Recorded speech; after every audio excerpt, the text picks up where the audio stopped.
Mwauka bwanji. Mwauka. In my native language, Mwauka means, are you awake?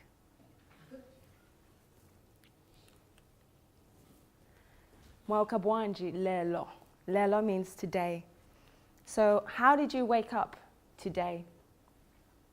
Do you remember your first thought when you became aware that you were starting to wake up? Do you remember how you felt?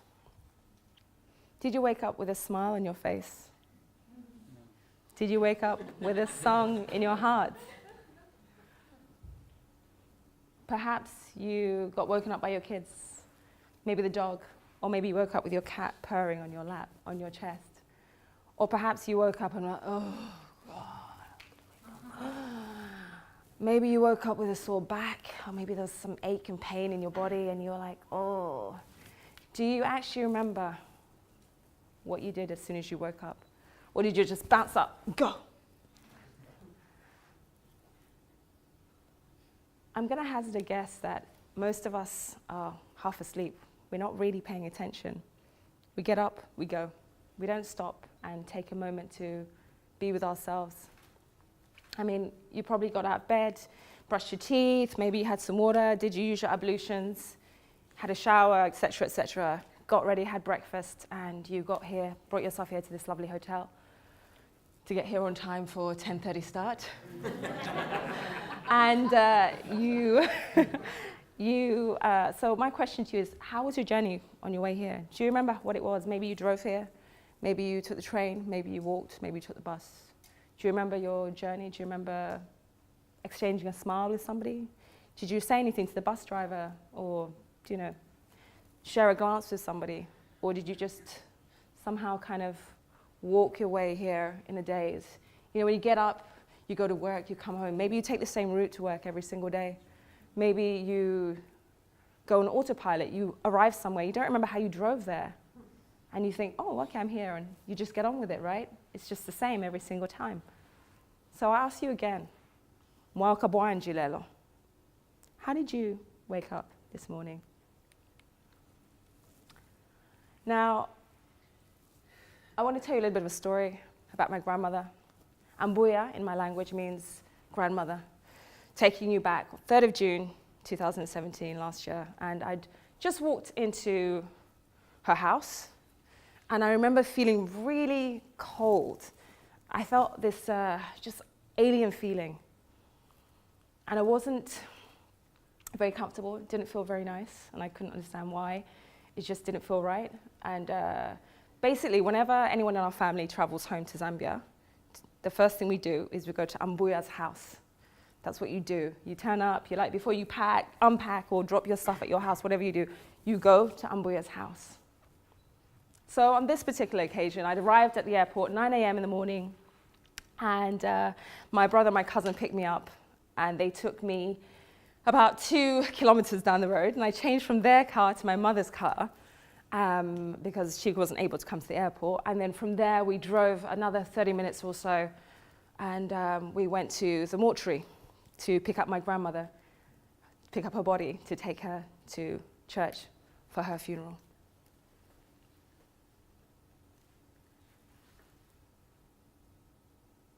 And so,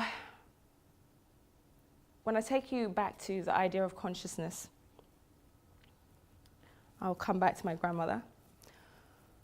Okay, it's jumped. I'm missing a slide there, never mind.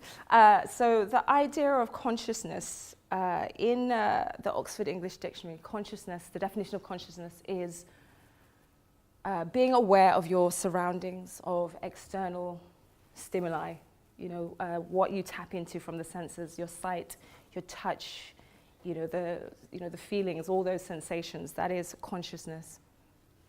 It's in there. Oh, okay, let's see. No, it's missing. It's missing.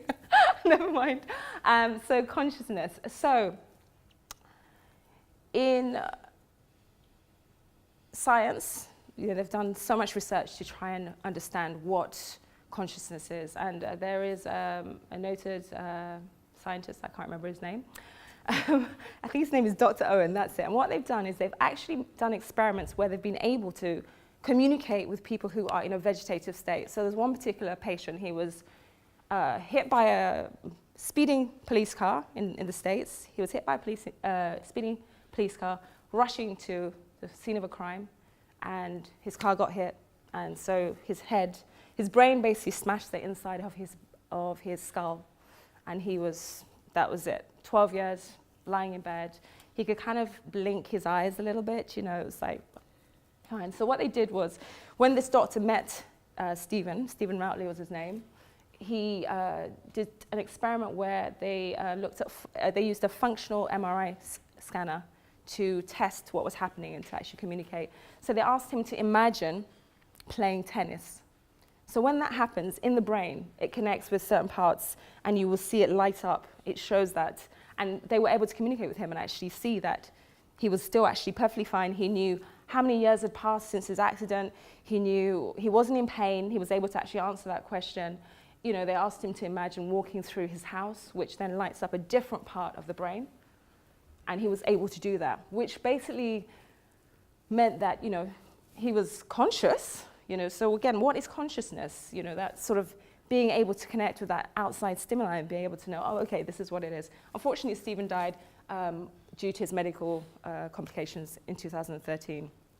But this happens, he's not moving. The human body was meant to move. And if it's not able to do that, then obviously, if you don't use it, you lose it, right? So, some of you may have seen this symbol. It's the symbol Om. And if you've been to a yoga class or anything to do with kind of, the spirituality, Hinduism, etc., you might have seen that symbol. Now, this symbol represents Om. In yogic philosophy, Om is actually the universal sound of life. It is the ultimate truth. It is the universal consciousness. It is us, it is you, it is me, it is everything that we are. Now, generally, if you think about words and objects, if you say, that's a chair, the chair is not the word is not the chair. If you say, that's a cat, the cat is not the word is not the cat. But with Om, when you say the sound and the vibration Om, that word actually relates to, so this word, this symbol is the word is the symbol. And it's represented by, sounds, by the vibrational sounds. These 3 letters, to be exact. So though when you see it written, it's an O and it's an M, it's actually A-U-M, and that's broken down into 3 different sounds, and they each represent something a little bit different. So you've got the R sound, the U sound, and the sound, okay? So now I've done a little diagram for you here to break down all the different parts of what Om represents, which actually kind of makes sense for us as, the way we live our life. So if you think about the big curve at the bottom, the R sound, that represents wakefulness. What we are now, we're awake, we're talking, we're moving. It also represents, creativity, the creation, the beginning. So if you think of a child, birth, that is creation. That is the start, that is everything.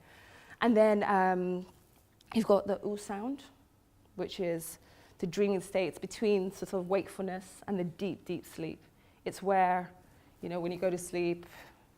It also, I forgot to mention, with the wakefulness, that's where we're tapping into our different sensations. So, the touch, taste, sight, hearing, all of that is sitting in the wakefulness area. So then you've got the dreaming state.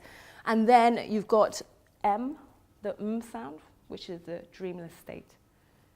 It's also the sort of destruction, the ending of things. So if you think of life, we think R is birth, U is life, and is death, basically. But not quite as we know it, or what you'd think it would be. So with the R sound, basically it's a simple ah. If you've ever heard a child when they're learning to talk, what do? Ah, ah, ah, ah. You've got a U sound, and then the next word is and then the first word. What's the first word they speak? mama, ma. It's that sound, right? So you've got the aum sound, and then you've got the little sort of squiggle at the top. That represents Maya, the illusion. That's all the stuff that we put in place to kind of block ourselves away from reality. So, you know, in the pursuit of money, you know, Netflix, all that kind of stuff, drinking, smoking, etc. That's all what that relates to. And then the most important one, the little sort of squiggle at the top, the little dot, the silence. That bit at the very end, that's your, that is like the pure consciousness. That is life itself. We are that. That's what we're trying to reach, that divinity. And so when you chant Om, you create that connection between you and your absolute state.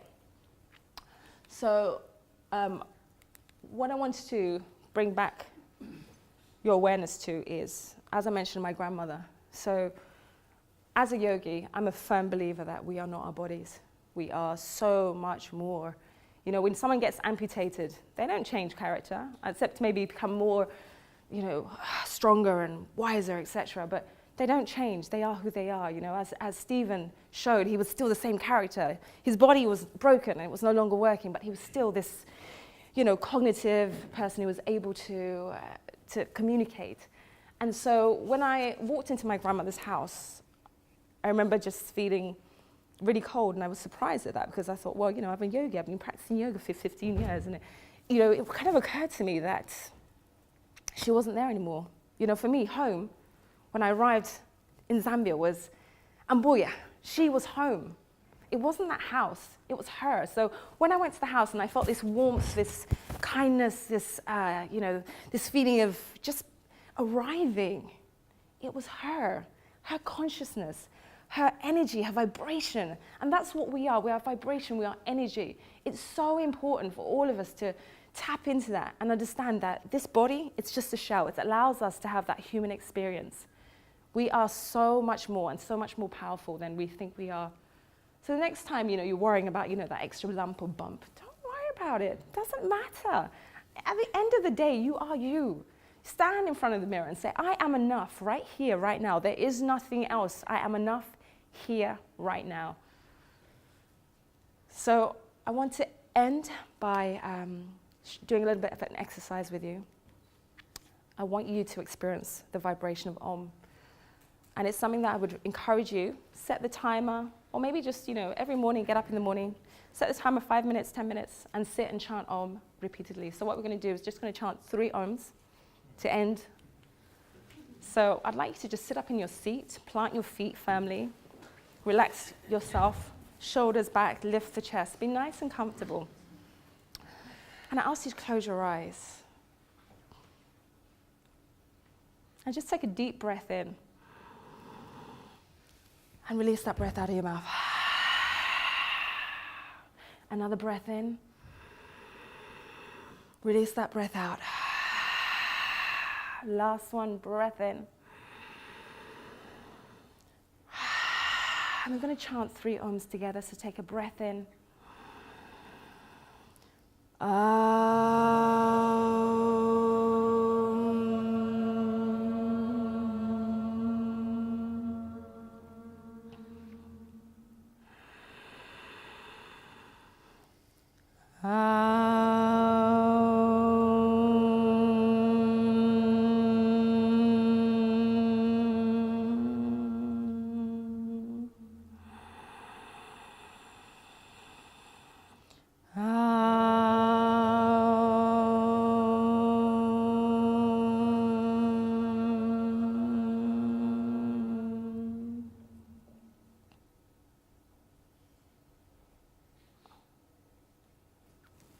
Namaste.